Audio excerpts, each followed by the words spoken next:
Last వీడియోలో క్యాస్కోడ్ amplifier అంటే last వీడియోలో క్లియర్గా ఎక్స్ప్లెయిన్ చేసుకున్నాం. అది దాని యొక్క సర్క్యూట్ డయాగ్రామ్ ఎలా ఉంటుంది, దాని యొక్క కన్స్ట్రక్షన్ అనేది 1 by 1 లాస్ట్ వీడియోలో క్యాస్కోడ్ యాంప్లిఫైర్ అంటే ఎన్నో చూసుకున్నాం. ఈ వీడియోలో వచ్చేసి the MOSFET differential amplifier. MOSFET differential amplifier అంటే ఏందో చూద్దాం. ఇక్కడ మాస్ఫెట్ డిఫరెన్షియల్ యాంప్లిఫైర్ యొక్క టైప్స్ చూసుకుందాం. ఫస్ట్ మీకు మాస్ఫెట్ అంటే ఏంది, దాని యొక్క డిఫరెన్షియల్ యాంప్లిఫైర్ అంటే ఏందో మీకు క్లియర్గా చెప్తా. దాని తర్వాత మనం సర్క్యూట్ డయాగ్రామ్లోకి వెళ్దాం.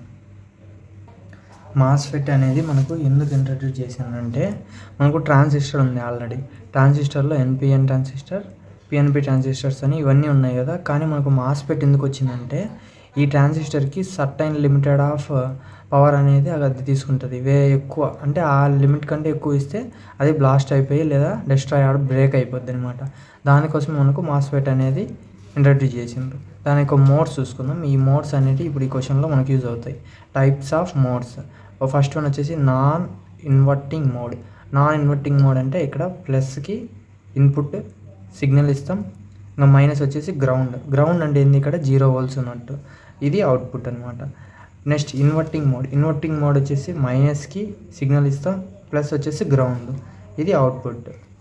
నెక్స్ట్ డిఫరెన్షియల్ మోడ్ అంటే ఏందో చూద్దాం. డిఫరెన్షియల్ మోడ్ అంటే ఇన్పుట్గా ప్లస్కి సిగ్నల్ ఇస్తాం, మైనస్కి కూడా సిగ్నల్ ఇస్తాం, అవుట్పుట్ అనేది వస్తుంది అనమాట. ఇది దీని యొక్క mode of operations.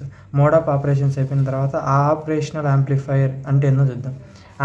Operational amplifier అంటే డిఫరెన్షియల్ యాంప్లిఫైర్. ఫస్ట్ వన్ ఇది బ్లాక్ 1, బ్లాక్ 2, బ్లాక్ 3 ఇలా స్టేజ్లు ఉన్నాయి కదా. ఈ ఆపరేషనల్ యాంప్లిఫైర్లో ఫస్ట్ డిఫరెన్షియల్ యాంప్లిఫైరే ఎందుకు మనకు ఇక్కడ ప్లేస్ చేసిండ్రు. Next voltage amplifier, next power amplifier. First differential amplifier place చేసేదానికి మన కారణం ఏమంటే, మనకు ఫస్ట్ డిఫరెన్షియల్ యాంప్లిఫైర్ ఏం చేస్తుంది, దాంతో ఉన్న నాయిస్ని ఇప్పుడు ఇది సిగ్నల్ తీసుకుంటే దీంతో ఉన్న నాయిస్ని రిమూవ్ చేసి అది వోల్టేజ్ యాంప్లిఫైర్కి ఇస్తుంది. అది తీసుకొని పవర్ యాంప్లిఫైర్కి, అది బఫర్ ఆర్ అంటాం.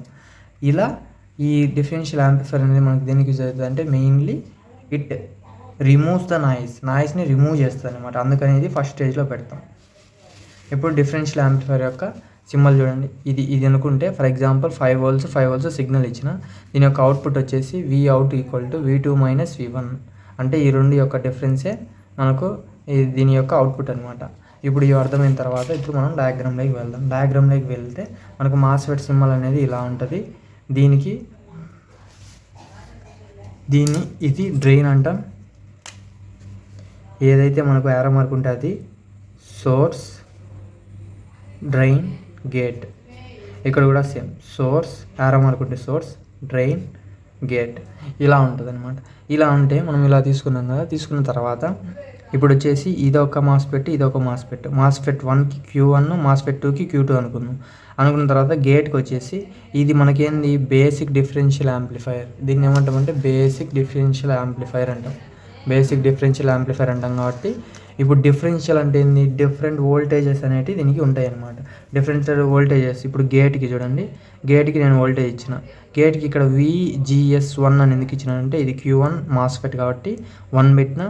ఇక్కడ గేట్కి సోర్స్కి మిడిల్లో వోల్టేజ్ కాబట్టి V voltage of gate and source, గేట్కి సోర్స్కి మధ్యలో ఉంది కాబట్టి VGS వోల్టేజ్, ఇది సప్లై VGS1. నెక్స్ట్ ఇక్కడ కూడా సేమ్, ఇది Q2 మాస్ఫెట్ కాబట్టి VSకి Gకి మధ్యలో ఉంది కాబట్టి VGS2. ఇలా దీని వోల్టేజ్ అనేది ఇలా ఉంటుంది అనమాట.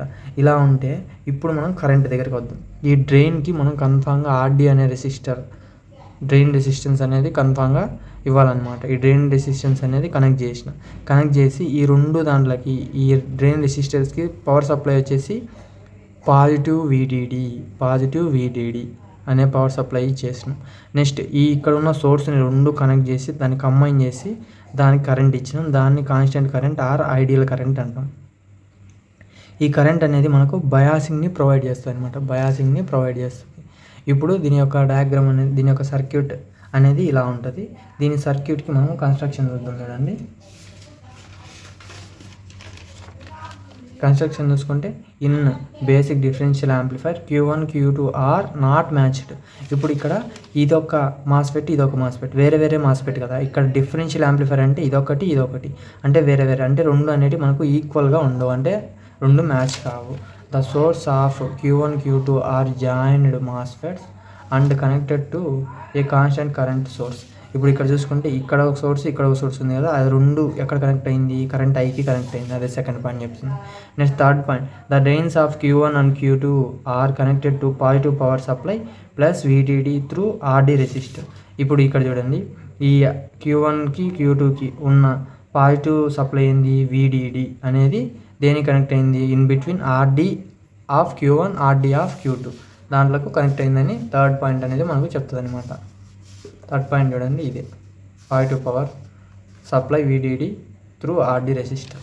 This is the construction. ఇప్పుడు పైన VDD, కింద సప్లై వచ్చేసి -VSS. ఇక్కడ సోర్సెస్ కాబట్టి VSS, ఇక్కడ డ్రైన్, టూ సైడ్ డ్రైన్ కాబట్టి VDD. ఇప్పుడు మీకు క్లియర్గా ఈ సర్క్యూట్ అనేది అర్థమైంది అనుకుంటా.